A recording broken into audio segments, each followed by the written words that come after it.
The smell hit first. Burnt wire, machine oil, and something older underneath it, something alive. Dorian Hale had worked enough loading docks to know the difference between the smell of cargo and the smell of a problem. This was a problem. He was 4 stacks deep into the freight yard on Kareth 4 when the tower fell. Not a big fall, just one crate slipping off the edge of a badly stacked column, dropping 6 feet and splitting open on the concrete floor. Happens 3 times a shift on a busy dock. Nobody looks up. Nobody slows down. Dorian looked up. The crate had come apart at one corner, and through the gap he could see packing foam, shredded cloth, and a length of synthetic cord that had no business being inside a sealed freight container. Cord meant something had been tied.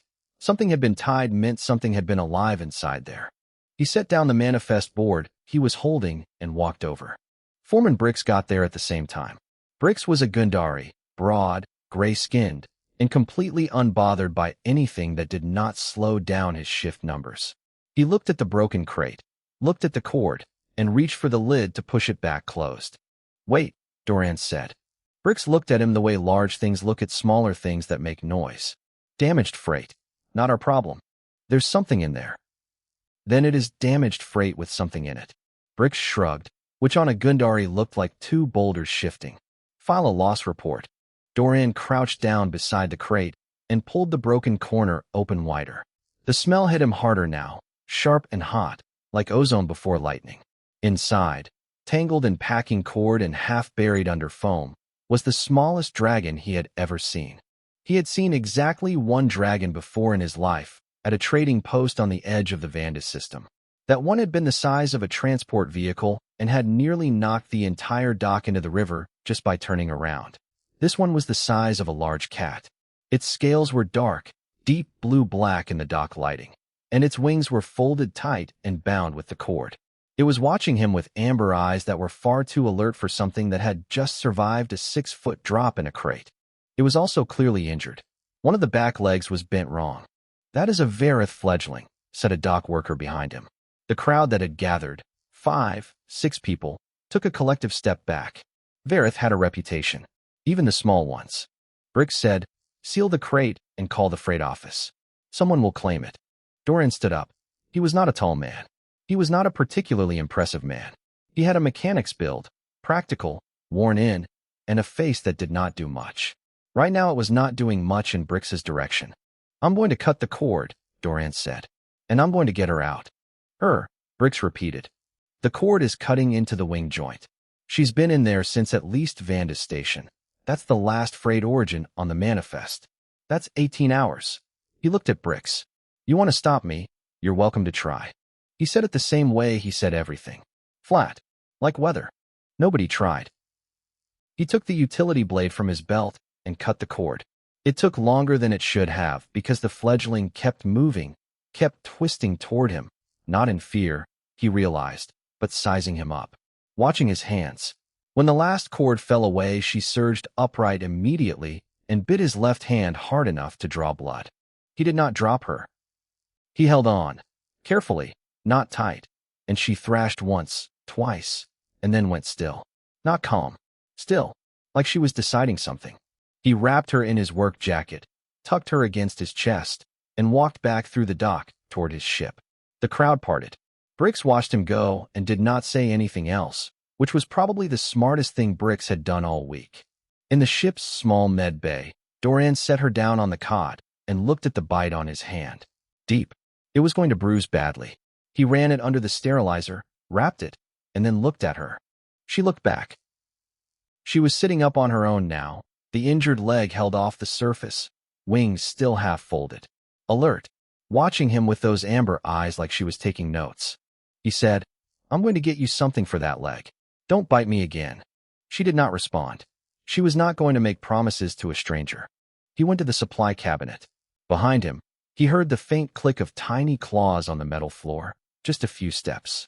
He turned around. She had followed him 3 feet across the med bay and stopped. She was looking at the cabinet. She looked back at him. He turned back to the cabinet and said nothing.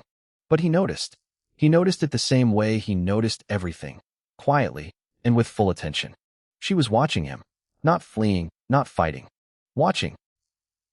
He filed that away and kept working.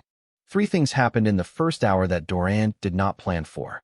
The first was that the fledgling ate half a protein bar he left near her and then looked at the wrapper like she was insulted by it. The second was that his docking station contact told him the crate she had arrived in was registered to a shipping alias with no real company behind it, which meant smugglers.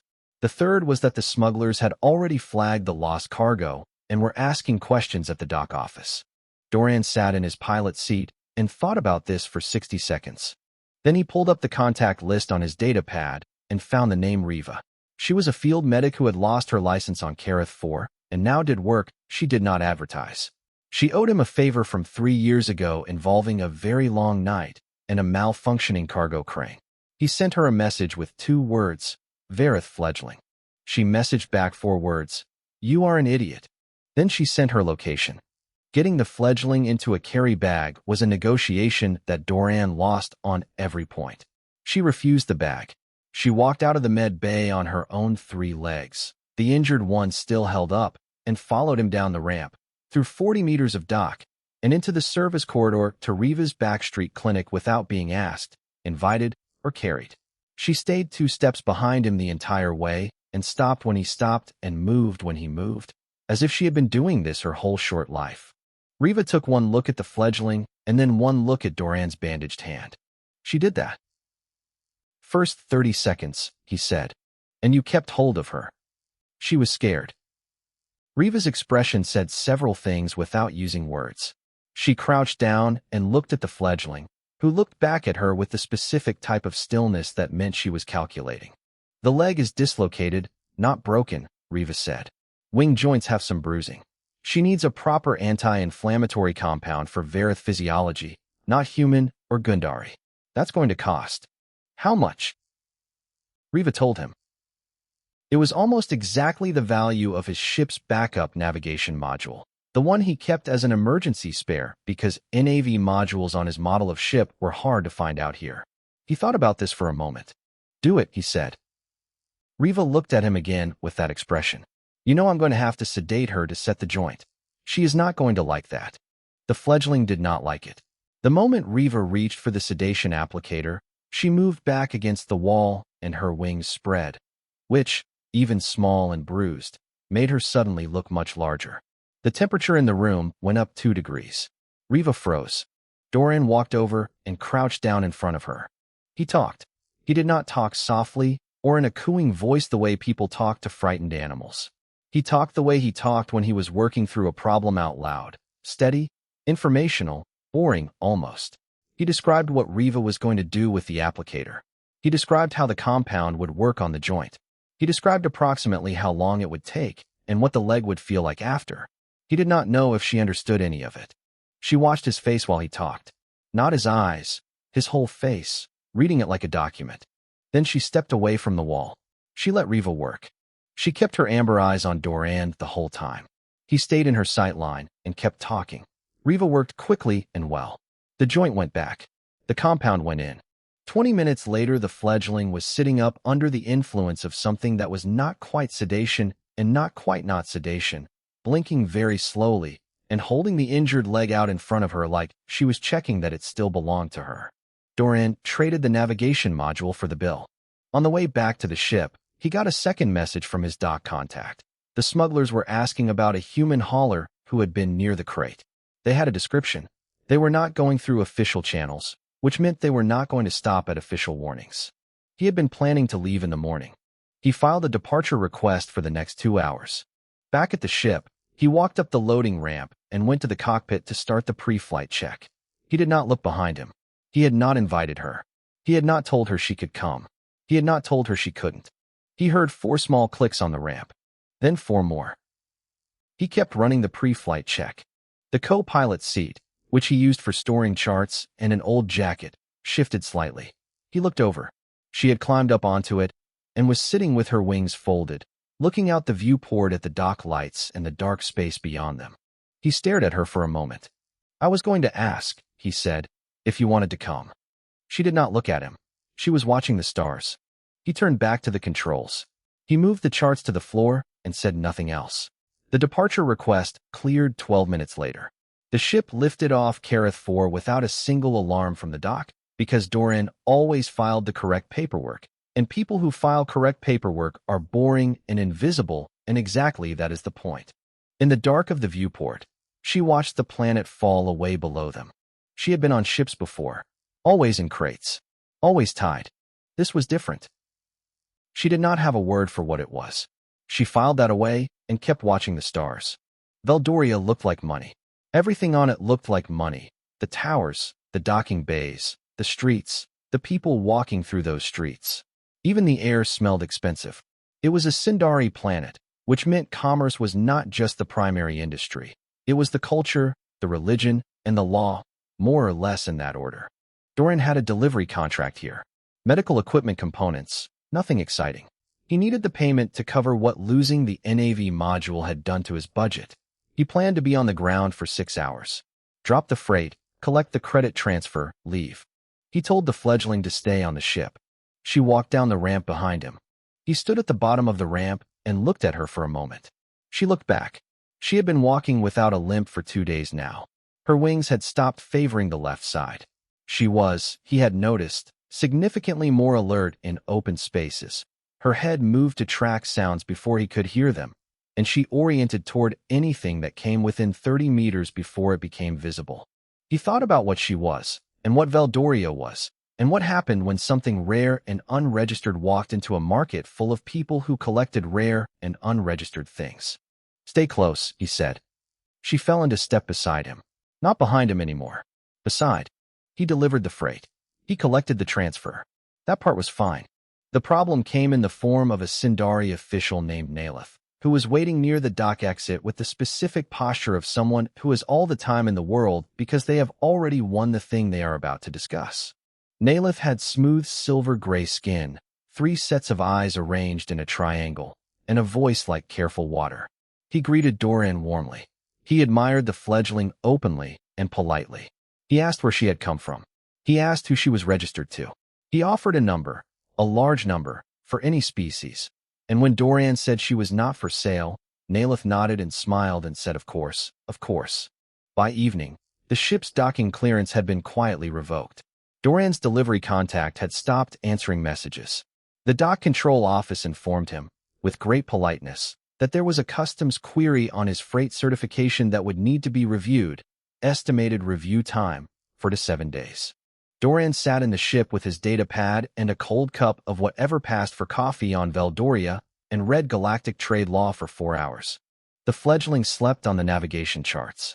She did not actually sleep. She was watching him from under her wings, one amber eye half open, tracking the way he moved through the documents. He set something down, picked something else up. He made notes. He did not pace. He did not raise his voice or throw the data pad or say the words that most species said in this type of situation. He just read. At around the 3rd hour, something changed in his face. Not a big change. A small one, a very slight settling, like a calculation finishing. He picked up his comm and filed a formal notice with the Sindari Trade Registry. It was a public document. Anyone could read it. It cited Section 44, Subsection 7 of the Interstellar Biological Preservation Compact, a treaty that was 60 years old and had not been actively used in at least 40.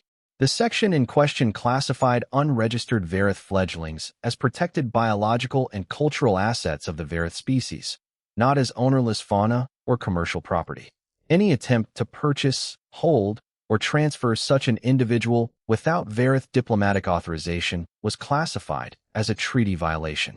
The filing took 11 minutes. It cost him a standard registry fee, which was small. Within 2 hours, 3 things happened. The customs query disappeared. The docking clearance came back. Nalith sent a message, still polite, wishing Dorian a safe journey. The delivery contact responded the following morning with an apology about a technical communication error. Dorian filed the departure paperwork. On the way back through the dock, the fledgling walked beside him.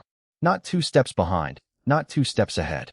Beside, with her head level and her wings resting easy. One of the dock workers gave her a wide berth. She did not react. She was watching Dorian. She had watched him walk into a situation that most beings left through bribery or a back exit, and he had left through the front, with everything he came for, by reading a document that nobody else had bothered to read in 40 years. No raised voice, no drawn weapon, no threat made or received. He had fought Nalith the way water fights stone. That night, aboard the ship, he was cross-referencing trade routes on his datapad. She climbed onto the navigation charts and settled there. He moved his reference points to work around her without commenting on it. She watched his hands move across the screen. She thought about fire, her own fire, the kind that was still building inside her, not yet ready.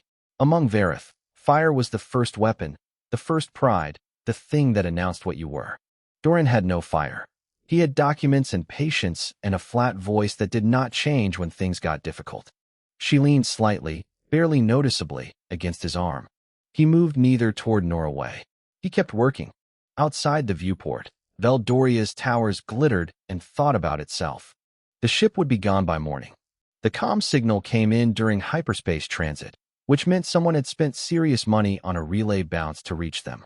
Standard comm equipment did not work in hyperspace. The kind that did was not cheap.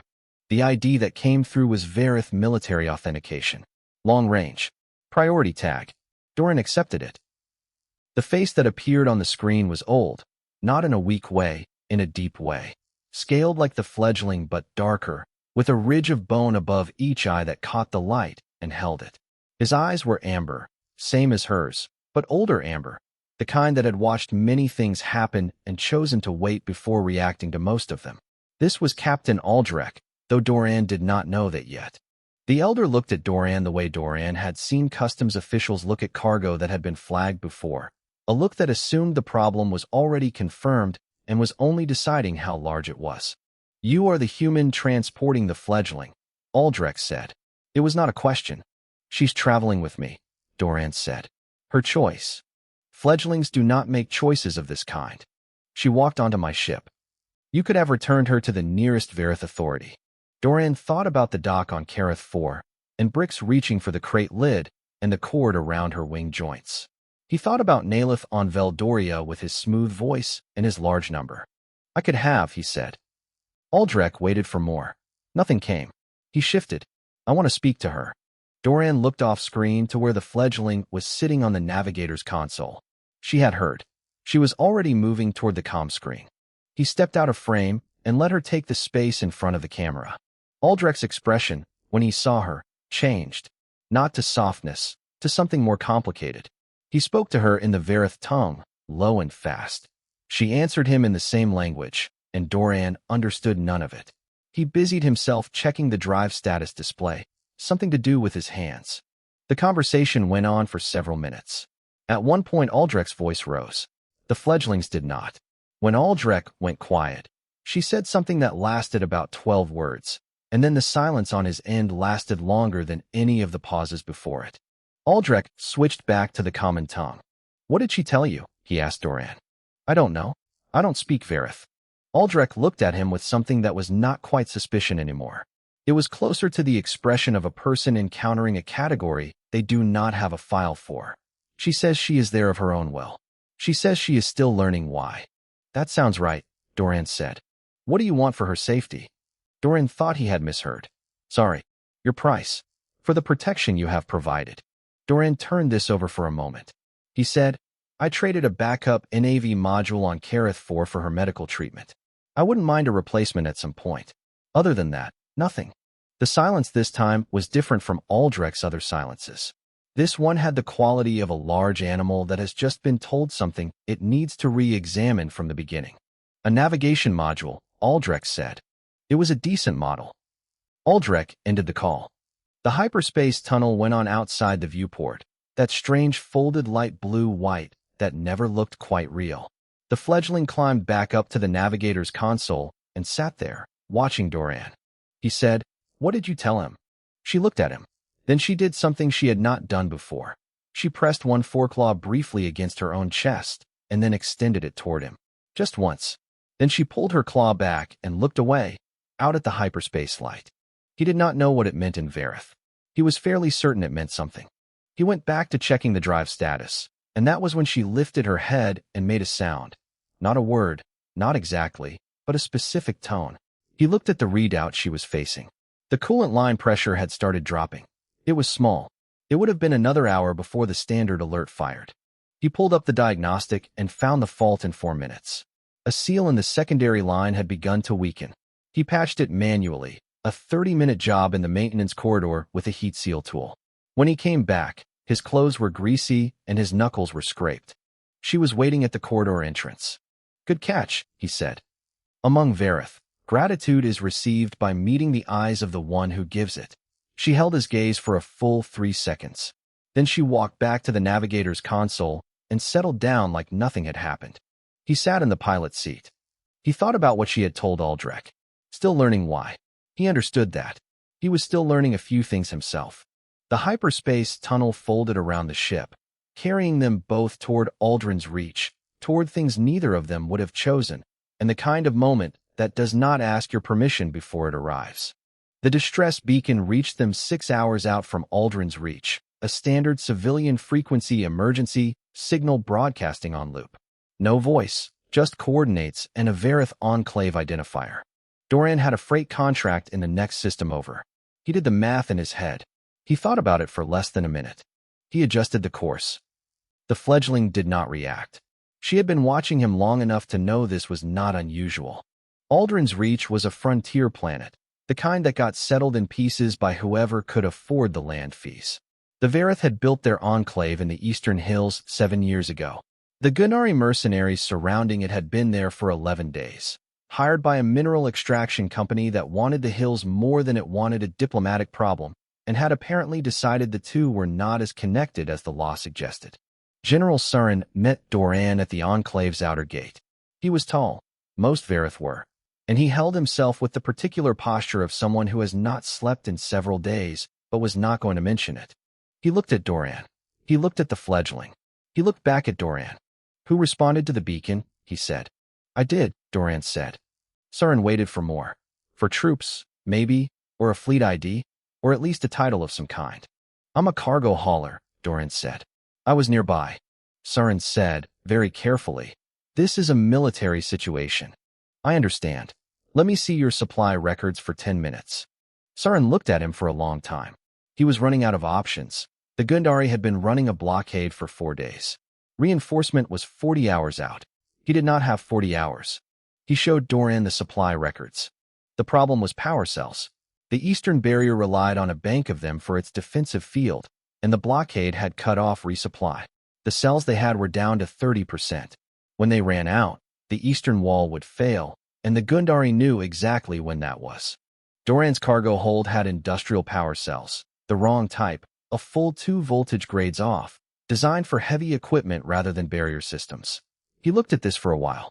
He went back to his ship and dug through the equipment locker until he found his adapter kit, which he carried because not carrying it had cost him a bad week once on a station that will not be named.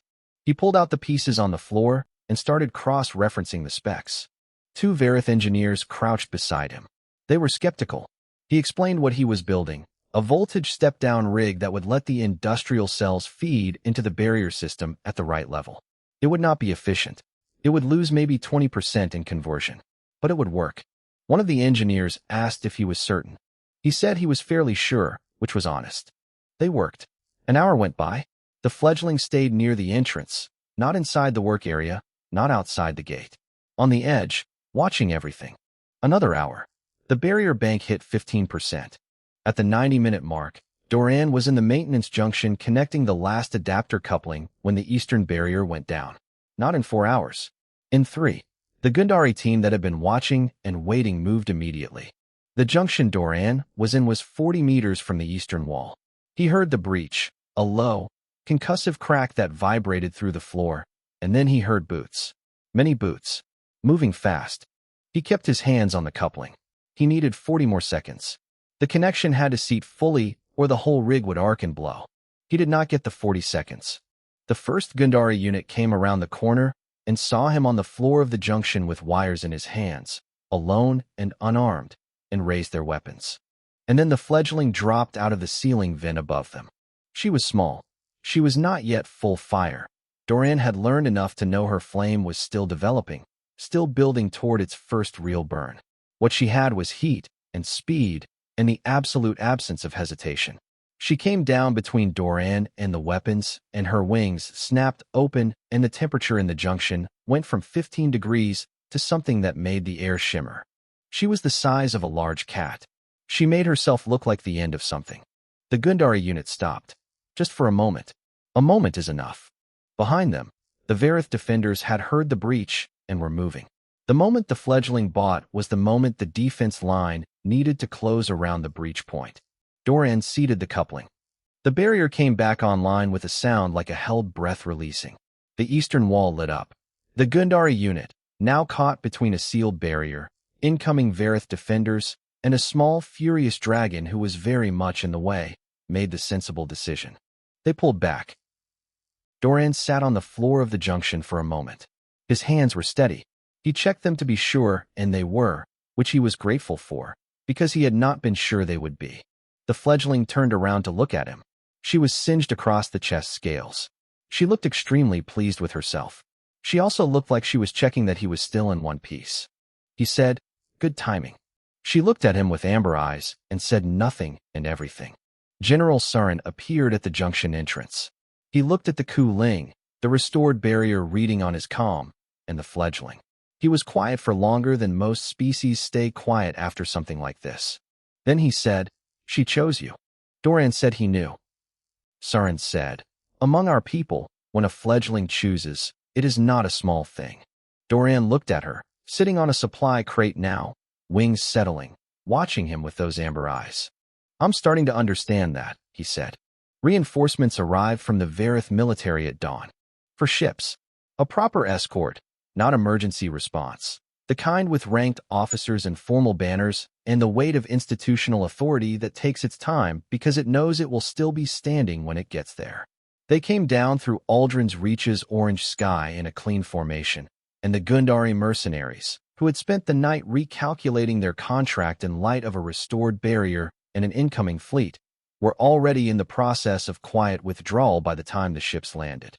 Aldrich came with the reinforcements. He did not look for Doran first.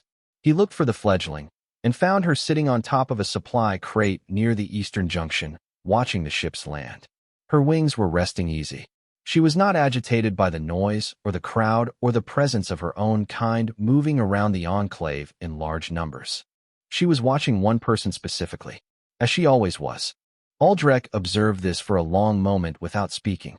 Then he walked over to where Doran was sitting against the wall of the maintenance corridor, eating something that was probably not any species' idea of a good meal from a foil packet. "You repaired the barrier system," Aldrich said. "The engineers did the hard part," Doran said. Aldrich looked at the adapter rig still sitting in the junction, bolted together from 3 different component standards. "General Sarin tells me you used cargo cells and a conversion kit. It was what I had." "You could have left when the beacon did not answer." Doran thought about this and decided it was not a sentence that required a response, so he didn't give one. Aldrich sat down on the supply crate nearest to Doran. For a Varith elder to sit at human eye level was, Doran would learn later, a significant adjustment of posture. He did not know that then. He just moved over slightly to make room. "I owe you a formal accounting," Aldrich said. "I spoke to you poorly the first time. You were worried about her." I was also wrong about you." Aldrich's eyes went to the fledgling, who was watching them both. "I want to offer you something. Not payment. Recognition." He described the Varith travel marker, a diplomatic credential attached to a ship's registration. Not a protection guarantee, but an acknowledgement. A signal that the ship and its crew were known to the Varith and were not without standing in the galaxy's larger conversations. In practical terms, it meant that species who thought carefully before antagonizing the Varith would think equally carefully before antagonizing the ship that carried the marker. Doran thought about this. "I'll take the marker," he said. "And if you happen to have a backup NAV module in your inventory, mine is the 7 Series Corin standard. I'd trade for it at fair value." Aldrich looked at him. "It was a decent model," Doran said. "Hard to find in this sector." Something shifted in Aldrich's face. It was very small and very old-looking, the way shifts in old faces always look, like a thing that has been decided slowly finally showing itself. He offered the fledgling passage home. A formal offer, with escort. The fledgling stood up from her crate. She declined.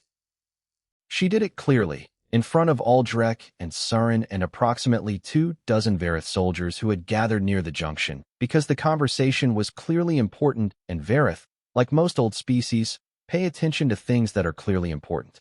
She said, in the common tongue, so Doran could understand, that she was not finished yet.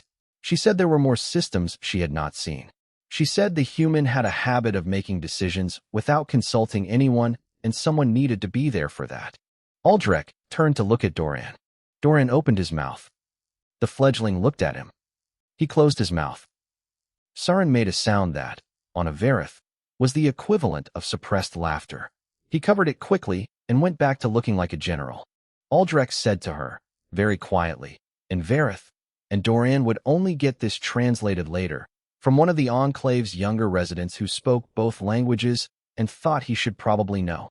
Is he worthy of this? And she said, he stopped. Just that. He stopped.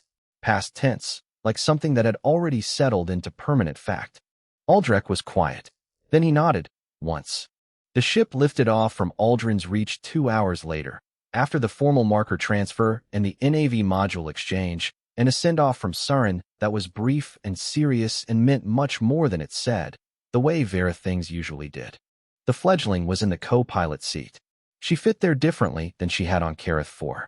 Not because she was larger, she was, a little, but because she had stopped sitting like she was deciding whether to stay. Doran set the new NAV module into the system and pulled up the route chart.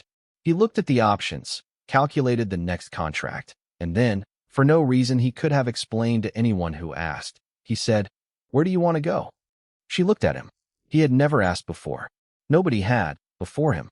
She thought about it with the seriousness it deserved. She looked at the star chart on the screen, at all those small lights spread across the dark like something broken and scattered and beautiful. Then she said, "Wherever the beacon is loudest." He looked at her. That's not how beacons work. She knew that. She meant it differently, and she was fairly sure he understood. She had been watching him for long enough to know that he understood most things that mattered. He did understand. He could see it in his face, that small settling, the calculation finishing. He adjusted the route without another word. The ship moved out from Aldrin's Reach, through the orange sky, and into the dark above it, where the stars sat enormous and quiet and indifferent to the specific shape of two lives touching each other and changing because of it. She pressed her foreclaw against the viewport glass, lightly, the way she sometimes touched things she wanted to remember. The stars held still. The ship kept going. So did she.